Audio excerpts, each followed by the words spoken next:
It's a blessing to be back and an honor to speak to you guys again on something that I'm very passionate about. So I have two primary goals for the talk tonight.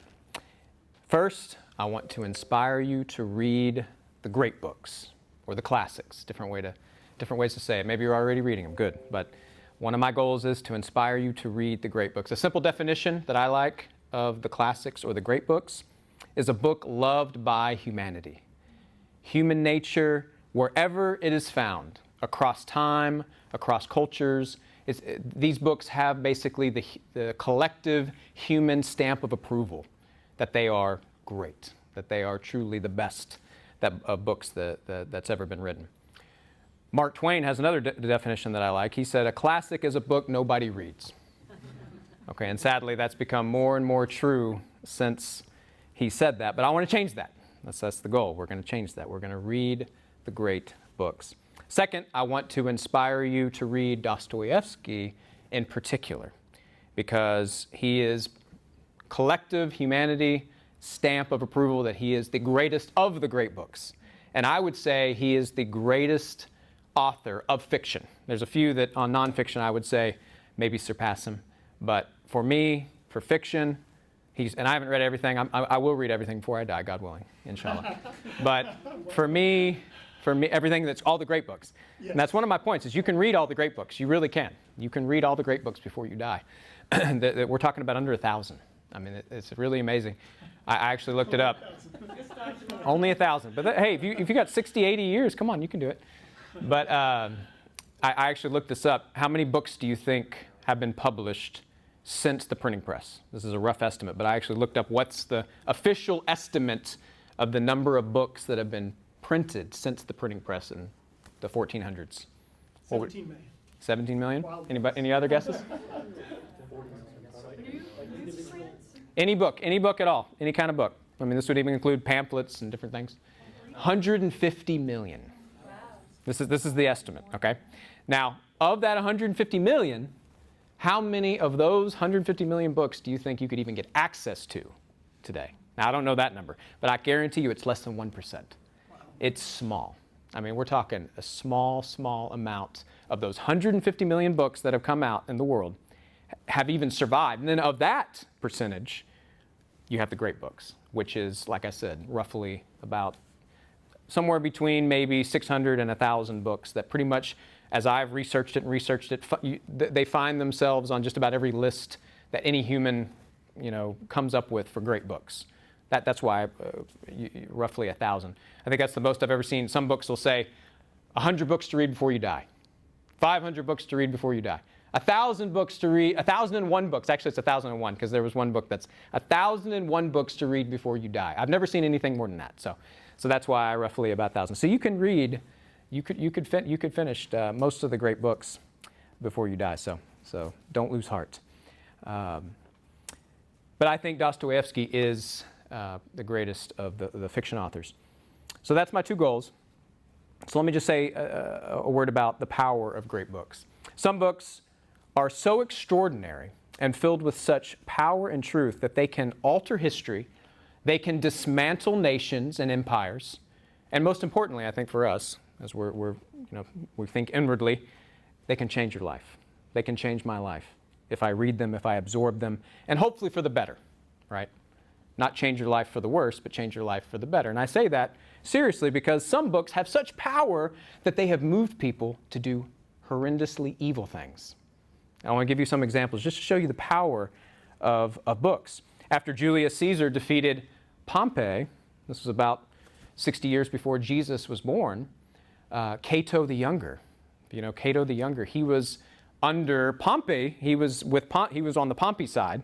And when Julius Caesar won that battle, and Pompey ultimately had his head cut off in Egypt, Cato the Younger started reading Plato's dialogue, the Phaedo. And while he was reading it, he said, death is better than life, immortality of the soul, took a knife and killed himself. In fact, you can see this at the Louvre in Paris. Here's good old Cato, knife in one hand, the scroll of Plato's Phaedo in the other, ready to kill himself. So Now, I got to tell you, Plato's Phaedo is actually one of the great books, and it's actually a very good book. So I think he's misunderstanding Plato's goal in that book. So this is a book distorted. So I recommend reading Plato's Phaedo. I didn't want to kill myself when I read it. So another one is Cicero. Around that same time, Cicero tells us about a philosopher named Hegesias. And he was known as the death persuader. The death persuader. And that's because his philosophical lectures and a book he wrote called A Man Who Starves Himself were leading to a wave of suicides in ancient Greece and Rome. And so the leader, Ptolemy, actually had his book banned and had his lectures, he put them out of business because so many people were committing suicide. And unfortunately, or maybe fortunately, the book hasn't survived. I really want, maybe I'm morbid, but I want to know what was in that book. What was in that book, A Man Who Starves Himself? Well, Cicero gives us a little summary, okay? Cicero tells us that it's about a man who is literally in the throes of death on the ground, lying on the ground because he's been starving himself. And he's close to death, and his two friends come to him and they say, "Why are you doing this? Stop it, here's some food, you need to eat." And the man starts to explain why he's starving himself. And in doing so, he lays out all the miseries of life and why death is better than life. And those two guys agree with them, and then they kill themselves too. So this is the death persuader. So it's a good thing that book didn't survive. The German author Goethe, he's got one of the great books, which was Faust. Faust is the most famous version of Faust was written by him. He also wrote a book called The Sorrows of Young Werther. Okay. And if you've been in a bad relationship recently, don't read this book. Because after this book was published in the 1800s, a wave of suicides again happened all over Europe, especially by young lovers who had bad relationships, because that's what the book's about. It's about a relationship that ends badly, and then the guy kills himself. So, The Sorrows of Young Werther, I don't recommend. Don't read that book. And more recently, this was actually not too long ago. This was, I think, published in the 80s. Surprisingly, a Stephen King book you've never heard of, maybe. And there's a reason why you haven't heard of it. You know why? Because King himself made sure this went out of print. And you know why? Because after this book was published, it's about a school shooting. And after this book was published, there was a wave of school shootings in the late 80s and the 90s. This was before Columbine even. Up from 1988 to 1997, there were 5 school shootings, and all 5 of those shooters said this book inspired them to do it. And one of them even, I read, was quoting the shooter in the book as he himself was doing the shooting. So you see the power of books, even towards doing abominable evils. And movies really can do this too, right? I think movies just haven't been around as much. But I think ultimately books can capture the imagination far more than movies. So rarely, the only movies I could think of that maybe have done this is maybe the Joker in The Dark Knight. That shooter in, was it California? He attributed, what was it? Aurora. He said that he claimed to be an agent of chaos, and he invoked the Joker. On the good side, The Passion of the Christ, when that came out in 2004, I was a youth pastor then, and I kept track of all these news stories, but it caused a wave of goodness and repentance because people who had gotten away with murder went and confessed to the police and sometimes even showed them where the body was. People who were thieves repented and told their moms what they had done. So there was this wave of goodness that resulted from The Passion of the Christ, the movie. So it can happen with movies, but I think in history this has more happened with books. But we want books that inspire us, that move us to do unimaginable good, obviously not unimaginable evil. And the truly great books, I think, read rightly, not the way Cato the Younger was reading Plato's Phaedo, but read rightly will do that. And they'll also give us the most profound questions and sometimes answers to life's biggest struggles. They'll help us better enjoy life, better endure life.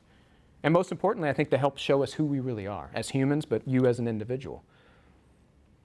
C.S. Lewis has one of my favorite quotes on why you should read across times and across cultures. He says, "In reading great literature, I become 1,000 men and women, and yet remain myself. Like the night sky in the Greek poem, I see with a myriad eyes, but it is still I who see. Here, as in worship, in love, in moral action, and in knowing, I transcend myself and am never more myself than when I do." I love that. You become thousands and thousands of men and women from different eras, different nations, different time periods. You can go back to, this is the way you time travel. We can't time travel, right? You've read William Lane Craig's To the Only Wise God. You cannot time travel. So the only way you can time travel is if you, through the eyes, the myriad of eyes of people who actually lived, eyewitness accounts of these different events, you can time travel to those times and experience, get a taste of what it was like to be, say, a Russian prostitute in the 19th century. Dostoyevsky gives you a lot of insight into that, or to be a murderer, as we'll see.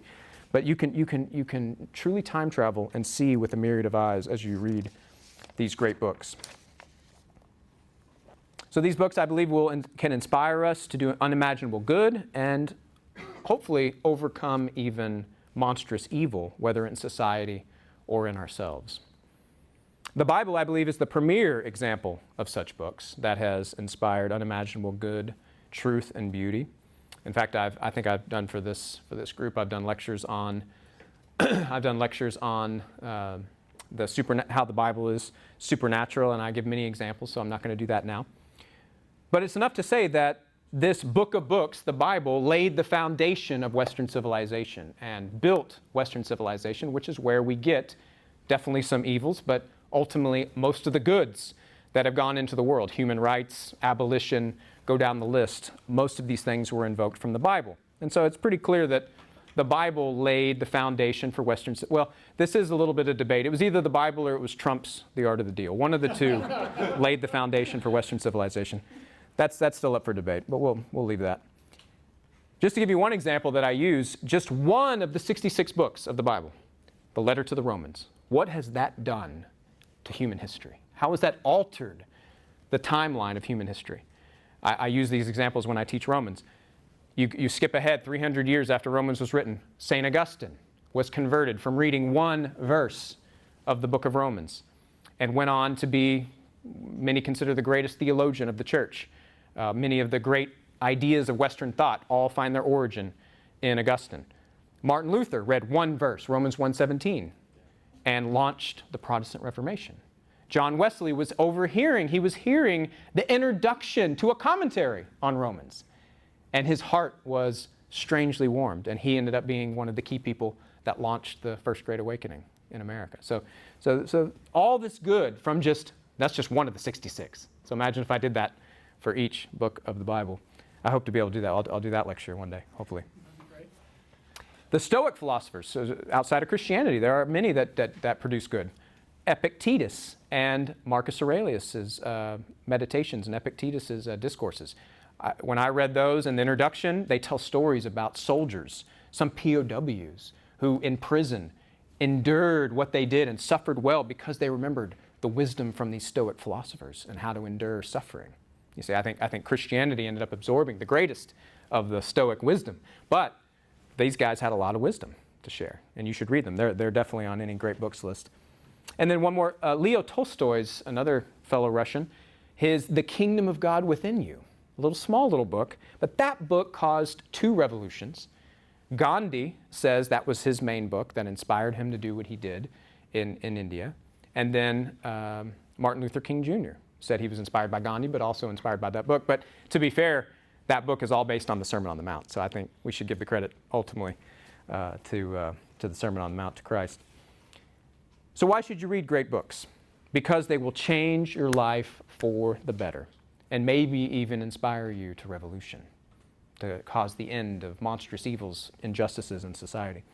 And for me, the greatest books are the ones that help me see the beauty of Christ and his redemption anew or more clearly. This is where Dostoyevsky towers over just about everyone I know of. As I said, I think he's the greatest author when it comes to fiction. There's only a handful, I would say, maybe are greater on the nonfiction side, people like Augustine and a few others. Fyodor Dostoyevsky, I'll just tell you a little bit about his context. His writings are a part of what is known as the golden age of Russian literature, really the height, the climax of that golden age. This began with Alexander Pushkin and another guy named Gogol. Definitely had heavy influence on Dostoyevsky. They were both at the early 1800s, okay? This is when that golden age began. And then the climax of the golden age, and the golden age ended because of the Soviet Union, but the climax of the golden age was Tolstoy and Dostoyevsky. And Tolstoy made it all the way to, I think, 1910, and Dostoyevsky died 1881. But Russian literature really dates back 1,000 years before that. It's really an amazing thing. How did Russian civilization and literature and art really begin? You know how? They converted to Christianity. Basically, the story of all the European nations, of just about everyone you study in those areas. When did they start reading and producing great buildings and art? Well, they became Christians. That's when they did it. I mean, it's really amazing when you study the history this way. But it was when the Slavs were converted to Christianity in the 9th century. This was the beginning of this Russian Renaissance at that time. Before that, they were illiterate. They were worshiping their ancestors, various idols. I mean, when I've done my family history, I go back to a place in England, which ultimately goes back to the Anglo-Saxons. And when you read about the Anglo-Saxons, it was a guy named Augustine. It wasn't the same Augustine. It was another Augustine, Augustine of Canterbury, went as a missionary, converted them. You know what they were worshiping before? Thor. My ancestors were worshiping Thor, for goodness sake. My goodness, thank goodness for those missionaries that converted them from worshiping Thor. My goodness. Too bad of an idea. Make such bad movies, though. No, just kidding. But these missionaries, the missionaries that were sent out from Constantinople, the Patriarch of Constantinople, remember Constantinople became the center of the empire and of Christianity after Constantine moved his center from Rome to Constantinople. And so in the 9th century, this patriarch was named Photius, and Photius sent these two guys, Thessalonians. It's kind of fun, isn't it? Paul writes letters to the Thessalonian church. About 800 years later, some of their members, two brothers, are going to take the gospel towards Russia. People that don't know anything, can't read or write. They don't know anything about Jesus, and they go. And these two brothers are named Cyril and Methodius, known as the Apostle to the Slavs, the Apostles to the Slavs. And I wish I had time to tell you their whole story, but just know that they were brilliant linguistics. Scholars are still so impressed with what they accomplished at this time. They invented the Slavic alphabet. They translated the Bible, Old and New Testament, into their language and gave them their literature. They basically launched this renaissance of learning and art and everything that came after that. For Russia, it was about 60 or so years after Cyril and Methodius did their work, it made its way into what is modern-day Russia, and Vladimir was the main king basically at that time, the ruler at that time, 988 AD. And he converted to Christianity. And so basically Russia claims, when you look at the history, the Russian was basically Orthodox Christianity all the way from 988 to 1917. And so in 1917 is when the Soviet Union basically began. So this conversion of Vladimir ushered in this golden age of religious spirituality, art, architecture, and literature, which then later reached its height, the golden age of Russian literature under Tolstoy and Dostoyevsky at the end of the 19th century. So really, they are heirs, and they know this. I mean, when you study, they really look back to this time, and they take this seriously. I think it was 1988, they did a 1,000-year celebration of the conversion of Vladimir. I think they did that in Russia. I can't remember who was the ruler at that time, but they did a celebration of their 1,000 years of Christian heritage. So this is the Christian imagination and heritage that people like Tolstoy and Dostoevsky inherited. He himself was raised Orthodox, just as pretty much all Russians were at that time, but his real conversion, Dostoevsky, his real conversion did not happen until his arrest, imprisonment, and almost certain death. It's an incredible story. In his 20s, he was a part of a revolutionary group. I can't really pronounce it, Petrovsky Circle. But this revolutionary group that basically wanted to overthrow the Tsar, the current Tsar, who was Nicholas I. The Tsars were Russian for Caesar. So they thought of themselves as the heirs to the Caesars of the Roman Empire. And Moscow was the third Rome. The first was Rome, second was Constantinople, they're the third Rome. Okay? They might even still kind of think this today, but this revolutionary group that he was a part of wanted to overthrow that. Well, Nicholas found out about it. He arrested them all, sentenced them all to death. Okay, Dostoyevsky was a part of this. On the day of the death sentence, this isn't an actual picture of it, but this is a rendition of what it would look like. Dostoyevsky would have been one of these people tied to a pole in his early 20s, and he would have had that cloth over his face, okay? And as they would have counted, they would have done their, whatever in Russian, they would have done 1, 2, and then before they said 3, a guy comes on a horse, and it was pre-staged. The prisoners didn't know this. The people who were going to be executed didn't know this. But it was already pre-planned that they were going to come and stop it and let them know that Nicholas had pardoned them, commuted their sentence, but still they must spend 4 years in a Siberian prison. So that last minute, they heard, Dostoyevsky heard 1, 2, and then nothing. You're pardoned. You can now live. I mean, what does that do to a person who stares into the face of imminent, certain death and then yet lives? Not many have experienced such a thing. In fact, a great scene in a movie, again, this is a movie I don't recommend, but Fight Club. But I did a talk on Fight Club and the gospel. You can watch it on YouTube, but I'm the only person ever to have done that. But there's a scene in that movie that still inspires me. And it's where Tyler Durden, the Brad Pitt character, he takes this convenience store clerk, and he takes him and he throws him outside the back of the place, and he has a gun, and he puts it to his head and he says, "You're going to die today. I'm going to kill you today." And then as he's crying, he's like begging for his life, he then says, "What's your name?" He says, "Raymond K. Hessel, Raymond K. Hessel." And he says, "Okay, Raymond K. Hessel, did you want to be a convenience store clerk? Is that what you wanted to do with your life?" And he says, "No, no, no." And he says, "What did you want to do with your life, Raymond K. Hessel? What did you want to do with your life?" And he says, "I wanted to be a veterinarian, but school was too hard, so he dropped out." And he says, "Okay, you know what, Raymond? I'm going to let you live. But in the next 6 months, you better be on your way to being a veterinarian, or I'm going to find you and I'm going to kill you." Now, I don't recommend this method, but Tyler then says this. It's great for the fictional movie. But Tyler says this. This is the best line. As he's running away, Raymond's running away, he says, "Tomorrow will be the most beautiful day of Raymond K. Hessel's life. His breakfast will taste better than any meal you and I have ever tasted." Dostoyevsky's breakfast tastes better than any meal that you and I have ever tasted. He actually lived this. And we see that in a letter he wrote to his brother that same day. So this is before he had breakfast. This is before he got to have that great breakfast. He says this. This is a part of that letter. "Life is a gift.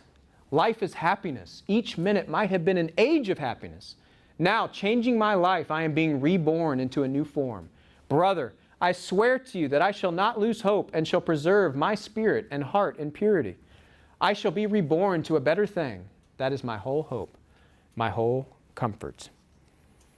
And later in one of his novels called The Idiot, strange title, but actually The Idiot is Jesus. It's an interesting thing. He has a Christ-like figure, Prince Mushkin, and Prince Mushkin is basically like Christ. He's the one sane one. Everyone else is a maniac, basically. And so to all the maniacs, the sane person looks like the idiot. You see? So he switches it. It's really, really brilliant.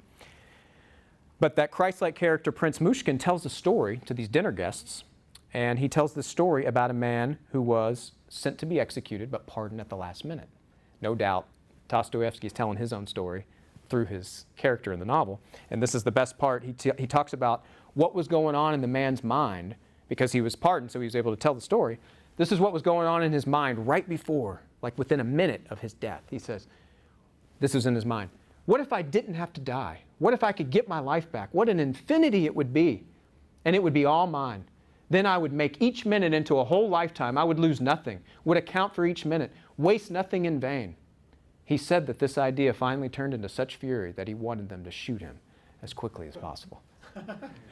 No doubt what Dostoyevsky was experiencing within that minute before he said 3. I think that's the greatest commentary on Ephesians 5:16 I've ever read, where Paul says, "Buy back the time. Purchase the time. Make the most of every opportunity because the days are evil." Maybe this is what we all need. We need that Raymond K. Hessel moment. I hope that doesn't happen to you. But we need, I think for us to really understand the beauty of life, like Dostoyevsky got to experience, and this is, I think, This is one of my theories of why he became such an amazing novelist. I mean, what does this do to a person? Maybe it makes you one of the greatest writers ever in the history of writers. But we need to taste death. We need to embrace it and then be given new life. What an incredible thing. So Dostoyevsky would go on to a Siberian prison for the next 4 years after that. He's in hard labor. I mean, this is not a comfortable existence. Here he would meet thieves, murderers, rapists, the worst of humanity. But he still saw the image of God in them. And he reports back how many of them were humble, many of them were repentant, many of them were seeking Christ in the midst of this. And this comes from his book, another book I recommend called Notes from the House of the Dead. It's probably his only nonfiction, truly nonfiction book, even though it's still written in fiction, but it's really his own conversations with these prisoners.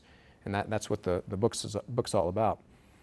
And one book that Dostoyevsky read during that 4 years and probably memorized, I think it's the only book they were allowed to read in the prison, was the Russian New Testament. He had a Russian New Testament, and in fact it was given to him by a woman right on his way to the Siberian prison. She handed him the New Testament. He kept it all his life. They found it under his pillow when he died. That really captures, I think, his conversion, because now he's had these incredible experiences. Now he has this new, reborn, born-again picture of life and joy of life. And he has this vision for Christ that's unsurpassed. And we see this really laid out beautifully in his 4 great novels that get written after this. Crime and Punishment, Demons, The Idiot, and The Brothers Karamazov. He wrote some others, but those are the 4, those are known as the 4 big ones. And so those are the ones I highly recommend. Crime and Punishment, I think, is the best one to start with. If you're going to start reading Dostoyevsky, Crime and Punishment is the best one to start with. But let me begin with demons. I want to tell you a few things about demons. But we could, since I've said a lot, any questions, thoughts? Yeah, I wonder, Ian Fleming is the writer of James Bond books. And Oh, yeah. One of the books he wrote was You Only Live Twice. And in it, Bond was in Japan. And he was trying to write something that would be translated into a coup or something. And I wonder if he got it from this. He said, you only live twice, once when you are living and once when you look into the face of death. Mm. So, Yeah, he may have. and it seems like he could well have. Like he's 1800s, right? Was he late 1800s? Fleming? Yeah, Fleming? No, he died in 1960. Oh, okay, he's later. Okay. Yeah, but he probably, if he was a big reader, he read Dostoevsky. I'll never get through my list of books that I want to read. Yeah. And I probably would have never gotten to Crime and Punishment. But public libraries have it on audiobook, and if you do road trips, I find the comprehension, I feel like I've read the book. Yeah, audiobooks is a great way to do it. That's what my wife puts back all the great books doing that. It's brilliant. All of these books on YouTube for free. Yeah, and you can listen to them on YouTube for free. You don't even have to buy the audiobooks. It's amazing. That's one of the great things about the great books, any classics, you can pretty much get them for free. In the Brothers Case, it's only 12 hours. So if you can just put it on in the car. Especially if you're going to work every day. Yeah, you can finish those in a week. Yeah, it's a great way to do it. Yeah, because people wonder, how can I read all these books? Well, audiobooks is really an amazing way to do it. I mean, think about all that time you waste just standing in line, driving, all that. You can be listening to great books. That's great. So before I say a thing about demons, to talk about the real prophetic power of it, I must tell you about another great book by a man who is a spiritual descendant of Dostoevsky. Most of you probably heard of him, Alexander Solzhenitsyn, and his book, The Gulag Archipelago. This was published in 1973, and the main point of this book is to describe the evil Gulag prison system, basically the concentration camps in the Soviet Union, that murdered millions over basically this period, 1918 to 1956. And Solzhenitsyn, like Dostoevsky, experienced this firsthand. He went there. He was in the gulags for about 10 years, starting in 1945. So when people were being liberated from the concentration camps in Nazi Germany, he was on his way to Stalin's gulags. And an incredible story in and of itself. I could do a whole lecture just on Solzhenitsyn, I think. But he memorized thousands and thousands of lines of his books before he ever even wrote them down. Like while he was in prison, he had this memory system that's just really incredible. He talks about it in that book. But this particular book dropped like a bombshell on the Soviet playground, and many agree helped to dismantle the Soviet Union. Because of course, this came out in 1973. Soviet Union basically went down in 91, by 91. So, like I said, a book can lead to the end of an empire. This is seen as a key step towards that. So Solzhenitsyn received the Nobel Prize of Literature in 1970, and this is what he said in his Nobel speech, a very powerful speech. He said this: "One day, Dostoyevsky threw out the enigmatic remark, 'Beauty will save the world.'" That's from The Idiot, by the way. What sort of a statement is that? For a long time, I considered it mere words. How could that be possible? When in bloodthirsty history did beauty ever save anyone from anything? Ennobled, uplifted, yes, but whom has it saved? In that case, Dostoevsky's remark, "Beauty will save the world," was not a careless phrase, but a prophecy. After all, he was granted to see much, a man of fantastic illumination. I skipped ahead, but he kind of wrestles with this for a while, and then that's his conclusion. No, maybe beauty will save the world. And this is a prophecy from one of the greatest authors. He says other places that Dostoevsky was his greatest influence, especially for spiritual things, as he was a Christian too. But I think he's right. I think both of them are right. Beauty will save the world. In fact, I think as Christians we would say beauty has already saved the world, right? But Solzhenitsyn says later in that same Nobel lecture, pretty much that Dostoevsky's book Demons, which sometimes translated the possessed or devils, but the Russian is more demons or devils is the more accurate translation. He says that book is a prophecy and a blueprint for the historical fulfillment, which is the Gulag Archipelago, and basically what happened in the Soviet Union. He says this: Dostoevsky's devils, apparently a provincial nightmare fantasy of the last century, are crawling across the whole world in front of our very eyes, infesting countries where they could not have been dreamed of. And by means of hijackings, kidnappings, explosions, and fires of recent years, they are announcing their determination to shake and destroy civilization, and they may well succeed. So this book, Demons, which is his most terrifying book, let me tell you, Staff Rogan is this central character. He's basically what Dostoevsky calls a man-god, okay? Play on the God-man. There's only one God-man, but there's many man-gods, okay? This would be Nietzsche's Superman, okay? The Superman is the man-god. Same thing. Nietzsche, by the way, loved Dostoevsky, and I think he got a lot of his ideas from him. But Staff Rogan is a person who's beyond good and evil. He's like free. Maybe another way he's a slave, but he really is free of like emotions, and he can be ruthless. He can just do unimaginable evil. But like the rules of society in this world do not apply to him. That's like a man-god. And he's so attractive. People want to follow him. And so all these men gather around him, these revolutionary type figures, and they want him to be this man-god. They want him to be the leader of their new revolution, and they're going to overthrow the government that's in place.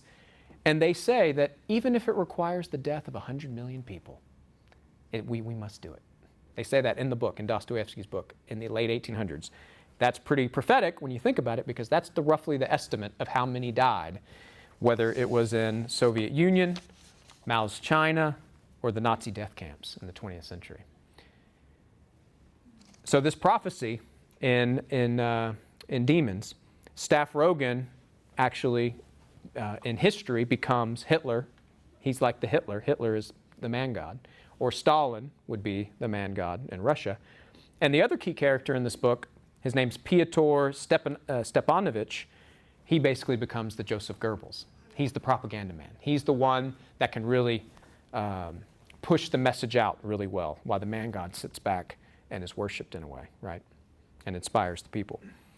In fact, listen to the last paragraph. This is the last paragraph of the introduction to the Penguin version of Demons, okay? This is the version I read, so I thought this final paragraph of his introduction, this is a Dostoevsky scholar, he translated it, but this is so powerful. This is what he says. In the 20th century, when a few Staff Rogans empowered thousands of Fyodor Stepanoviches to drive herds of capital to slaughter about 100 million people, the very number Shigalov and Fyodor hit upon in the book, Staff Rogan uses ideological virtuosity and Fyodor Stepanovich conspiratorial authority to empower their will to send others to destruction for the sake of purposeless power, to shock and awe. It is a scary book. I've read a lot of books and introductions. I've never had them say it is a scary. They probably don't even say that with Stephen King. Like, do they even say that in introduction to Stephen King? This is a scary book. Do you even say that? Let me tell you, it is a scary book. In fact, there is, I think, 6 suicides in the book recounted. And one in particular is a guy named Kirillov. And the account of his suicide, I would say it's the most terrifying thing I've ever read. I'd say it's a mix of The Shining, of The Exorcist, and Blair Witch all together. But it's 1,000 times better than those, which I think The Shining is one of the best horror movies ever made. But it's 1,000 times better than those because it's Dostoyevsky isn't about trying to scare you. Well, he is a little bit trying to scare the hell out of you, literally. But he's not about just being grotesque and doing scary things. He wants to show you where these ideas lead. He wants to show you ultimately what happens when people think like this. And so the dialogue that leads up to this particular suicide, which is called a logical suicide, it's infinite depths in this dialogue. Pretty incredible. So why should you read Dostoyevsky? For one, he's a prophet. If I had to capture him, he's a prophet. He is truly foretelling he truly foretold what large numbers of human beings would do within 100 years in the future. And who knows what's going to happen now in the 21st century. Maybe more and more of what Dostoyevsky wrote is going to be fulfilled. But he's only able to do this because he is a true psychologist of the soul. He knows the Bible, but he knows human nature, probably because of all of his experiences, like in the Siberian prisons. He knows the depths of evil that we are capable of, but he also knows the depths of humility and love and grace that human beings are capable of, especially when they're sitting next to Christ. In fact, that's his scripture that he uses at the beginning of the book. It's the demon-possessed man in Mark 5 and Luke 8 that is, remember, he's sitting next to Christ, clear and in his right mind. That's how you survive. That's how you have humility. That's how you can love. That's how you can have goodness and righteousness, is you need to be sitting next to Christ and have him cast the evil out of you, basically. Do you think that Dostoevsky was spiritually enlightened in the sense of, like in the Orthodox Church, they call it theosis? You know what I mean? No, it's yeah. It's like it's not becoming God, but it's going deep into 2 Peter, where he says participating in the divine nature. Yes. Yes. See, they take that a lot more seriously than Protestants, which I think is a good thing. They're really going deep in what does that mean to participate in the divine nature. And the early church fathers get into a lot of this. It's interesting. From what I've read so far, I haven't seen him directly deal with that. But maybe he himself, his spiritual life, he might have, because he's fully Orthodox. He's fully Orthodox. He rejected Catholicism big time. But even Protestant stuff he was messing with towards the end of his life. He was reading Luther, but he seemed to have rejected that too. So Orthodox was his version of Christianity that he fully embraced. That's a great question. Do you see him as prophetic in the sense of the eschatology of the Bible? Did he have? Oh yeah. See. To me, this is one of the huge revelations for me as I read him, because I grew up with a lot of the left behind versions of Antichrist, and if you hear most sermons about the Antichrist, oh my goodness, you're already falling asleep when they just start talking about it for 5 minutes. Read Dostoyevsky. He's telling us what this Antichrist will be like. This Antichrist will be a man god. He will be like these people from Nero to Hitler. He will be like these people, and he will be like Staff Rogan. He will be like these people that he so amazingly, eloquently describes. And so you really get a whole new picture of what evil is and what it will look like in the end. Do you think it was a postmillennialist? I don't understand his view perfectly well, because I've seen just things about it, but I haven't seen him express it. But he seemed to have this view that ultimately the Russian Orthodox Church would bring about kind of a utopia on earth if everyone lived like Christ. This was his goal. I think this was his goal as a part of that revolutionary group too. It was a form of Christian socialism and things. So he did have ideals that I think were probably not realistic because of my interpretation of Revelation and eschatology. But I love his ideals because he has these high ideals for what the world can be if you follow Christ, if you live like Christ. So I do love that about him. He pushes us high to the ideals. Let's talk about Crime and Punishment. So Crime and Punishment is probably his most famous novel, most well-known, and like I said, best place to start. And some of you especially like it. It centers around a college student. A college student that's, his name's Raskolnikov, and he's struggling. He lives in an apartment smaller than you've ever stayed in, I guarantee you. It's like a closet. I mean, these Russian rooms were like literally like so small. And he's on his parents' dime, so he hates that too. He hates that his mom and his sisters helping him. He's an atheist intellectual. At least he thinks he is. He's definitely atheist, but I don't know if he's an intellectual. He at least thinks he is. He also thinks he's something greater. He may be something greater. And this is the one thing, let me just say, I'm not going to give you spoilers in these books. I'm just going to give you like a taste, a little taste of the drug, and then so that way you'll come and read the whole thing. But he writes an article, and this article gets published, and he doesn't know about it. He doesn't know it gets published, but he writes this article. And in the article, he talks about how there's two classes of humanity. There's one class, which is the vast majority of us. People just living their lives, obeying the rules, the laws, the rules, just doing your thing and dying, right? Just regular life, like more the herd mentality, just sheep, basically. Then there is a elite group of people in human history, and still today. That elite group of people, they are basically the man gods. Okay, these are unique people that the laws do not apply to them. Good and evil does not apply to them. They are the supermen. And he gives two historical examples, interestingly. And guess who he gives? Muhammad of Islam. He says Muhammad was one. Napoleon of France. Napoleon was another in the article. And if they want to, they can kill 100 million people to accomplish their purposes. They can do whatever they want, because what they do is ultimately, it's their decision of what's good and evil. They can decide. So this is that elite group, okay? So Raskolnikov, he has this theory, and this theory then starts to apply to himself. Well, maybe I'm a Napoleon. Am I a Napoleon? By the way, if you start asking yourself that, get help. Get help now. You need help right away. Get Alan, I think. Yeah. Do you think you're a Napoleon, Alan? And so obviously, He was pointing at Alan. if you start to ask that question, the next question is, well then, this person who I think should die, maybe I can kill them. Why can't I murder them? It's not murder to me. I'm a Napoleon. If Napoleon was in my situation, he would kill them and he could do it and it would be no problem. Okay? There's my little taste for what the book's about. So I won't tell you more, but I want to highlight one more point, because this is just an amazing thing in the historical context. It's a scene right in the middle of the book. And it's a key scene. It's a scene between Raskolnikov and this woman named Sonia. And Sonia is probably the greatest, as far as a good person, she is the best person in the story, in the entire book. She is a true Christian. She's a prostitute, but like so many in Russia, and still sadly today, it's forced. I mean, she has no other recourse. She is in this situation, and she can do no other. And so she is in forced prostitution, but she loves Jesus. She loves Jesus, and she probably knows the Bible better than anybody. And so in this scene, Raskolnikov is mocking her. He's laughing at her for believing in God. And then he sees a book on the table. This is Crime and Punishment right here. He sees a book on the table. And he goes, "What's that book?" And he picks it up. What do you think it is? It's the Russian New Testament. It's a Russian New Testament. And he says, "Oh, gosh, you're a real holy roller kind of thing. You're a real Jesus freak kind of thing." And then he says, "You know what? Actually, I like that story about Lazarus. Can you read me that story about Lazarus, Sonia?" And they go back and forth. She really doesn't want to do it because she knows he's mocking her.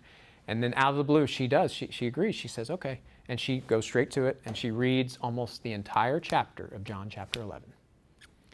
And of course, the climax of that story, you remember, of course, it's him rising from the dead, but also Jesus' claim, "I am the resurrection and the life," right? And so this is a little personal thing for me. I wept when I read this. So this is about a year ago when I first read Crime and Punishment. And as I got to that passage, and here I'm reading a great book, I'm reading a classic, and as I'm reading it, Jesus is announcing within this text, not only am I getting an entire chapter of the Bible, but I'm also getting Jesus saying, "I am the resurrection and the life." And I just started crying. And it wasn't just, I'm in Amman, Jordan, this is a year ago, I'm in my apartment in Amman, Jordan. And it wasn't just the power of Christ's words, it was also just the history went into my mind, and I realized for 70 years, y'all know this, The Bible was banned in the Soviet Union. The Bible was banned all throughout, anywhere that communist was reigning, but Dostoyevsky was not banned. Dostoyevsky and Tolstoy were read by the intelligentsia, by basically anyone that could read. Anyone that could read, especially because of their Russian nationalism, they're going to be reading Dostoyevsky, they're going to be reading Tolstoy. And so I thought, how incredible is it that all these people who can't have the Bible, I mean, if I was there, I could have grabbed this off the shelf and I could have preached from John chapter 11. And all these people that are reading this classic are reading in Russian, I can't say it in Russian, but I am the resurrection and I am the life, right? From Jesus. And hearing about this powerful miracle. And I even discovered, as I researched this more, I discovered a Russian author named Anatoly Kuzhenitsyn. He defected from the Soviet Union, and he told people like Malcolm Muggeridge, you heard of Malcolm Muggeridge, he interviewed him and talked about this in one of his books, but he said that there was a spiritual revival happening kind of underground among people in Russia during the Soviet Union because of Tolstoy and Dostoevsky. They didn't have the Bible, but they had Tolstoy and they had Dostoevsky, and he was one of the people that came to Christ out of atheism in that context. So this is so powerful to me, of course, because I'm serving in a part of the world where the Bible is still banned, not in Jordan, but it's banned in many parts of the Middle East. It's banned in about 50 countries total in the world today, and many of those are still in the Middle East. Say again? I said the United States. Yeah, so, some places, that's right. That's right, sadly. Yeah, some places there is. And there's less than 2%. The numbers are around 2% on average, 2% in Jordan, but all over the Middle East, there's about less than 2% Christians everywhere. So it just made me think about how many of the dark areas, of course, during the Soviet Union, there were these amazing people like Brother Andrew and all these people that I've read about that tried their best. They got all these Bibles into the Soviet Union, but they didn't get all the places. They didn't get all the areas.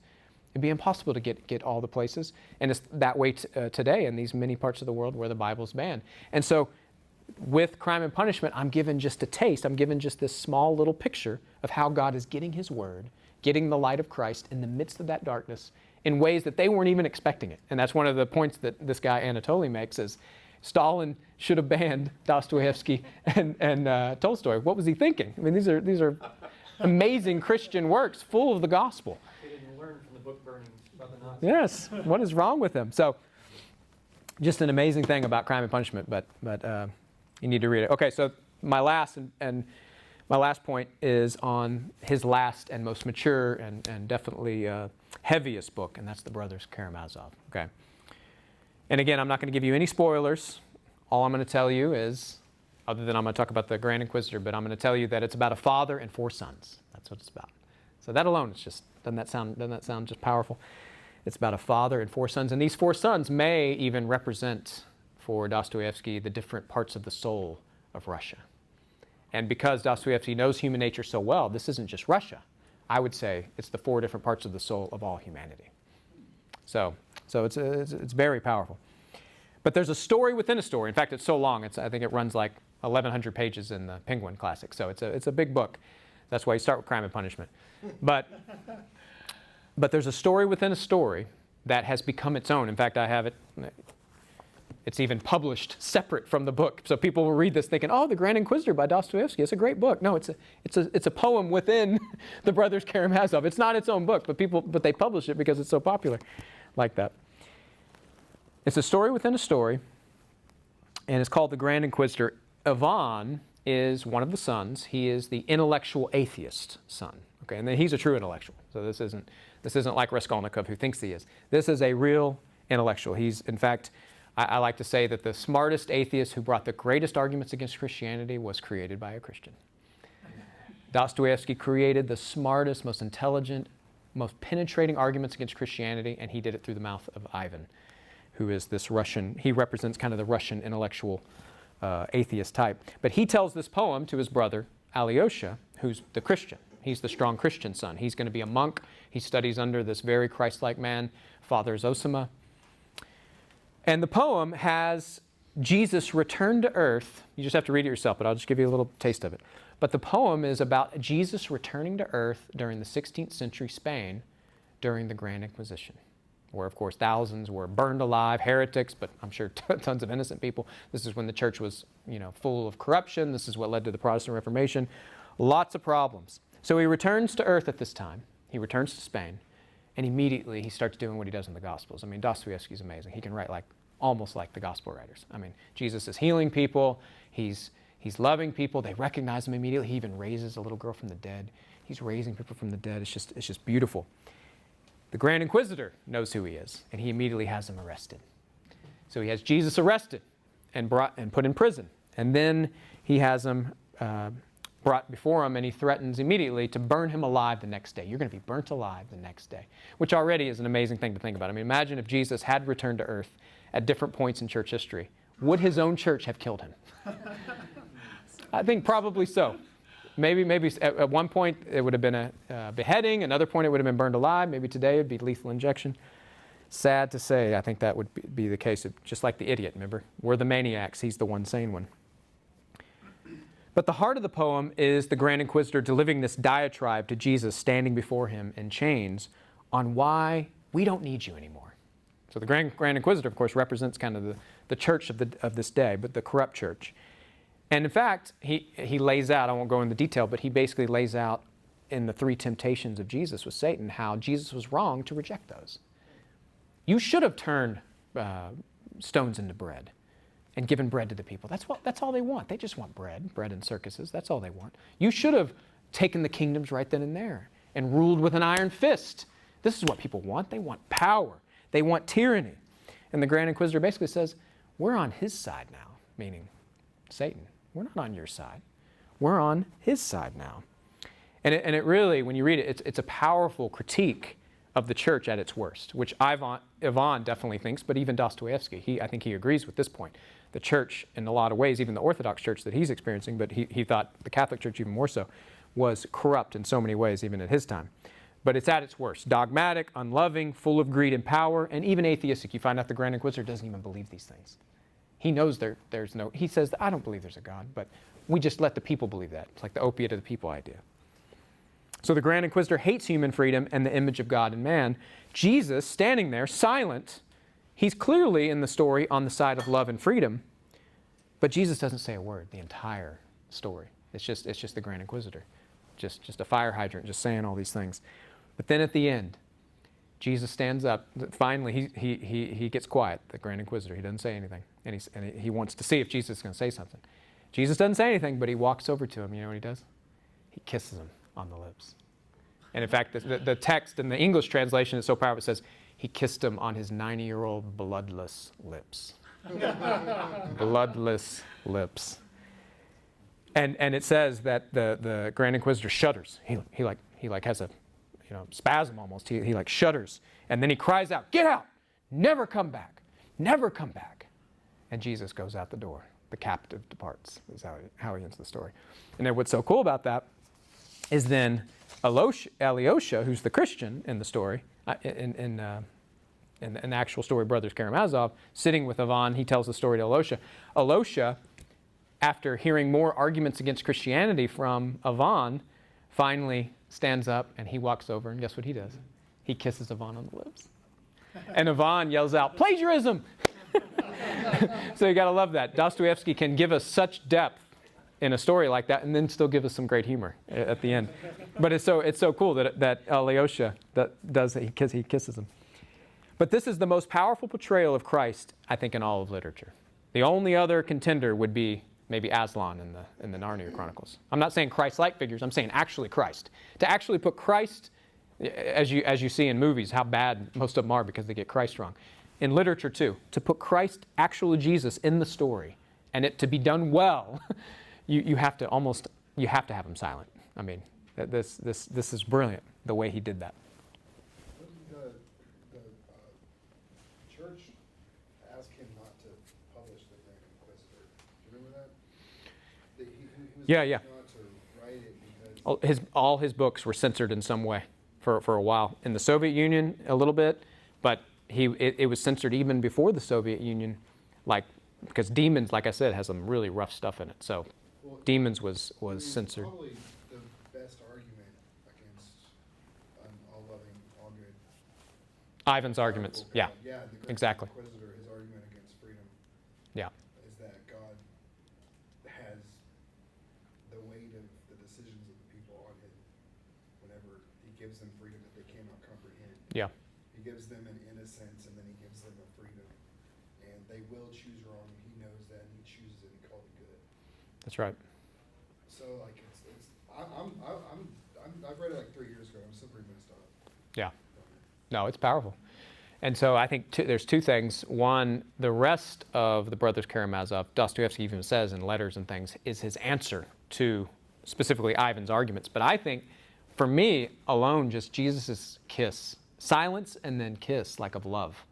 That alone is just, it's like Job. It's like a Job gravitas, type.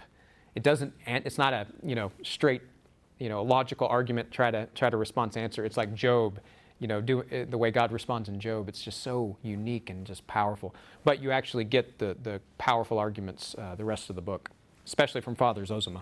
He's like the answer to Ivan.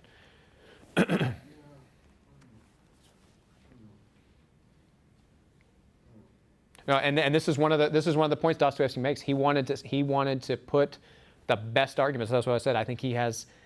It's amazing. The Christian has the best arguments against Christianity through his character, his fictional character Ivan, who's the atheist. It's amazing. People seem to forget that. Like I did, my the apologetics thing we had and everything like that. Mm-hmm. All my atheist professors just love Dostoyevsky, he's Grand Inquisitor, and it's like who's a Christian? Oh yeah, and they didn't, and they clearly didn't keep reading. Oh my goodness, because the next chapter is Father Zosima saying all this incredible things in response to what Alyosha has heard from Ivan. Yeah, but I really would be careful telling people to read the Grand Inquisitor. Well, they need to read the whole book. Right. Yeah. Just Don't just read think that this is just the only thing. But I find Jesus, and that's the other thing I was going to say. Another thing that moves me deeply, not just this portrayal of Christ, but also that Jesus himself actually did this in history. So the Grand Inquisitor, what Jesus does in the Grand Inquisitor, he actually did, if you remember. Because the night before he was not burned alive, but crucified, he stood before the high priest, he stood before Pilate, and he stood before Herod. And you remember? Does he speak? He's silent for Pilate and the high priest until they force him to speak, basically declare under oath, are you the Son of the Blessed One? But Herod, he stands before Herod, doesn't say a word. So it's just amazing. That moves me deeply because Jesus actually did that. Dostoevsky isn't just giving this creation, but sadly, Jesus doesn't go up and kiss Herod on his bloodless lips. So Herod is almost for sure damned. But Sorry, Justin. yeah. Why is it that you think that like the church, particularly the evangelical church, has slept on Dostoevsky so much? Because I honestly kind of get like growing up in the church, like kind of don't read him, kind of like him and Tolstoy were kind of both like don't, because they weren't explicit with like their doctrine. They really let their characters. Yeah, I mean, I think one aspect would definitely be that these are not within the Protestant world, an evangelical type world. So that would be one.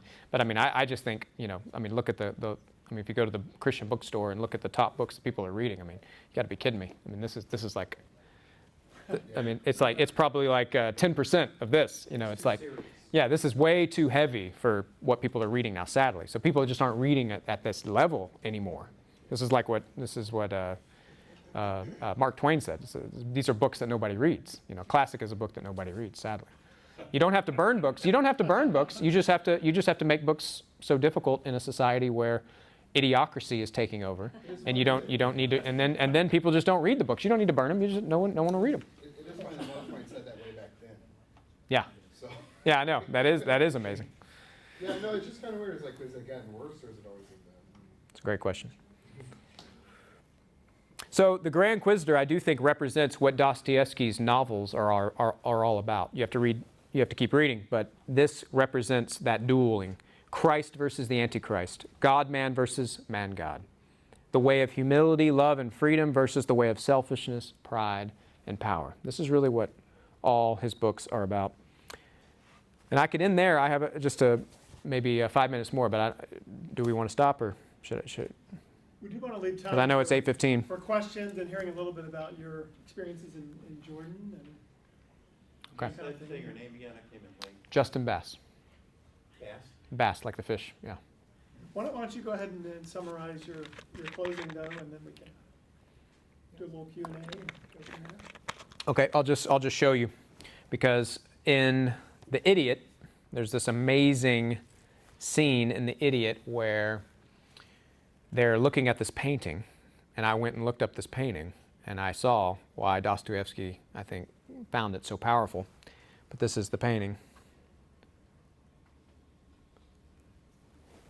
So this is called Christ in the Tomb by a German artist that was probably a reformer. I think he followed Luther, if I'm not mistaken. His name's Hans Holbein. He was a part of the Protestant Reformation. And here's up close. Now, what was unique about this painting, and this is why I think Dostoyevsky loved it, is because the other paintings of Jesus, on the cross, off the cross, even in the tomb, it still showed him like, oh, happy, like angelic. This shows the suffering. This shows the rigor mortis that no doubt began. This is probably what it looked like. I mean, imagine a guy that got off the cross. Imagine the suffering on his face. So this is something we don't think about as Christians. And here's what's so powerful, because as they're looking at the painting, this is when they start asking questions. They say, if Mary and John and whoever saw him like that, how did they ever, I mean, this is like a brilliant turnaround apologetic here. They were like, how did Christianity begin? How did they ever think that he rose from the dead? If he looked like this, and no doubt he did, how did they ever think that Jesus was the Lord of the world? How could they ever think that? Yeah. And so you see, just asking, and he doesn't answer it. See, he doesn't do like your, what was it, Fireproof, or these evangelical movies where they, let me give you the answer. This is brilliant artistry. He doesn't give the answer. He leaves that question. But of course we know, I mean, that's why it's so powerful. If he just stayed dead, how did Christianity launch? How did it begin? How did this thing get going? If he stayed like this, you see, it's a powerful argument that, and it's one of the things he says. He says, if the laws of nature did not suspend themselves for this man, he even says, this is the most beautiful, most good human being who ever lived. And if the laws of nature did not suspend themselves, even for this man, then we are all hopeless. Yeah. We have nothing. If he stayed like that, we have nothing. I mean, think about how powerful that is, right? But this is Dostoyevsky's ultimate answer to everything. It's the resurrection. Yeah. It is the resurrection. So, and I'll show you that. This is the epigraph at the beginning of the Brothers Karamazov. So the very front, the first thing you read when you open this book up, is this verse from Jesus. Very verily I say unto you, except a corn of wheat fall into the ground and die, it abideth alone, but if it dies, it bringeth forth much fruit. An allusion of the resurrection. And you can't see it. Of course, you can't read Russian anyway, so it wouldn't matter. But this is that verse on Dostoyevsky's tomb right now. You can go visit his tomb and see that verse. You can see John 12 when they do it up close. But this is the answer. And so this is why you must read Dostoyevsky. You'll see the beauty of Christ and his resurrection anew. So, thanks.